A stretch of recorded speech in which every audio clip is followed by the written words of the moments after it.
欢迎来到巴巴娱乐呀频道，请订阅频道，所以大家不要错过当天最热门的新闻。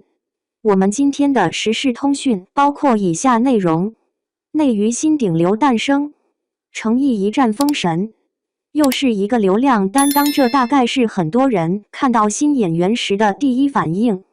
但最近的剧集圈可真是让人眼前一亮。谁说90后就只能靠脸吃饭？且看《莲花楼》里的程毅，《长相思》中的谭健次和杨紫，还有黑马选手张晚意，这波操作直接打破了大家对新生代演员的刻板印象。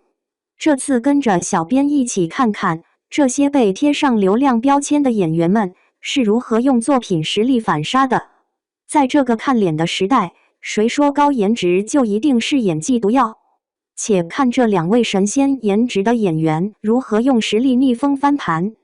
说到程毅，估计很多人的第一印象就是哇，这也太帅了吧！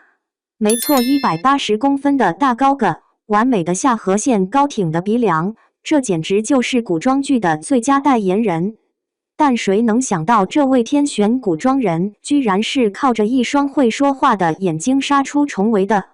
在《琉璃》中，他饰演的雨丝凤，从少年义气到痴情执着，每一个眼神都像刀子一样戳中观众的心。而到了《沉香如屑》，更是玩起了一人分饰三角的高难度操作，愣是把3个性格迥异的角色演绎得入木三分。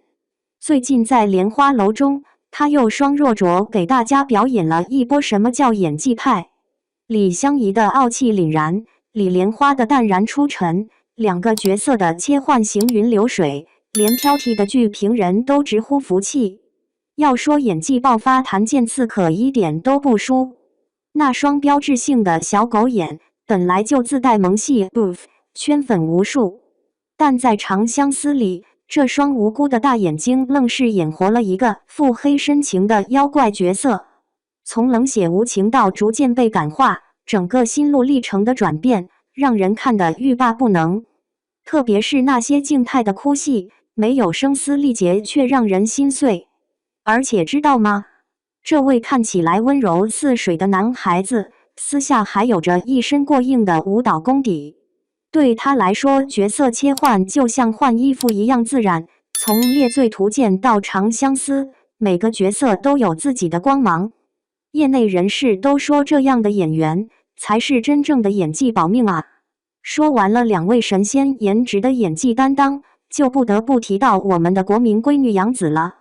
还记得那个在《家有儿女》里调皮可爱的夏雪吗？谁能想到这个曾经的国民闺女会在演技这条路上一路开挂？不过说实话，杨紫的颜值在娱乐圈确实不算顶尖，但这种邻家女孩的气质反而成了她的制胜法宝。真正让圈内外都惊艳的是她在《战长沙》中的表现。从青涩的大学生到饱经沧桑的母亲，这种跨度的演技转变，让人不得不对这个95后刮目相看。但这还不是最惊艳的，香蜜沉沉烬如霜里的锦觅才是真正的演技巅峰。那段在两个男主之间纠结的戏码，没有一丝做作，全是少女怦然心动的真实感。说到哭戏，更是让人看得心都碎了。被算计的愤怒，误会爱人的愧疚，信任崩塌的痛苦，每一场戏都让人泪目。到了《沉香如屑》和《长相思》，杨紫的演技更是炉火纯青。你们知道吗？那场让观众泪奔的梅林戏，现场其实什么道具都没有，就凭空在那演，硬是把观众的眼泪给演出来了。这哪里是在看戏，简直就是在看演技教科书啊！95后花旦中有谁能像他这样既接地气又这么拼？如果说上面几位是实力派的正面典范，那接下来这位可真是演技圈的意外惊喜。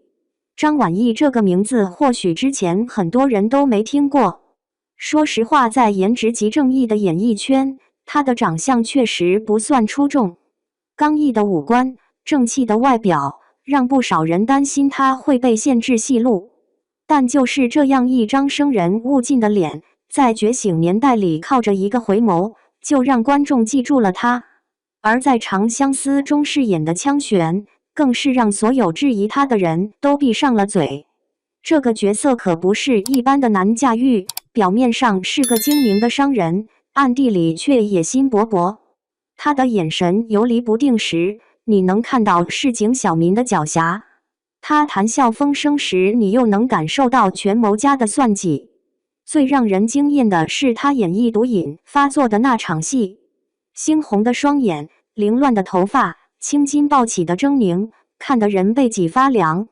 但当小妖的声音响起时，他眼神中又闪过一丝清明，这种细腻的转变简直绝了。一个角色他硬是演出了好几种人格，每一面都让人信服。谁说长相普通就不能成为好演员？张晚意用实力证明，在真正的演技面前，所谓的外形限制根本就是个笑话。看到这里，大家是不是对新生代演员有了全新的认识？在这个靠脸吃饭的时代，他们用实力诠释了什么叫真正的演技派。程毅用一双会说话的眼睛征服观众，谭健次用细腻的演技突破了小奶狗的标签，杨紫用实力证明了童星也能华丽转身，张晚意用演技打破了颜值即正义的魔咒。他们的共同点不是颜值有多高，而是对演技的执着追求。在这个全民养成、速成明星的时代，他们选择了最难的那条路。没有耍大牌，没有炒作，有的只是对表演艺术的真诚。这才是真正的流量，用作品说话的流量。娱乐圈需要这样的新鲜血液，他们就像黑夜中的萤火虫，虽然光芒不够耀眼，却格外温暖。所以当有人问最后一位是否真的令人惊喜时，我想说，何止是最后一位，这4位新生代演员，每一个都让我们对中国影视的未来充满期待。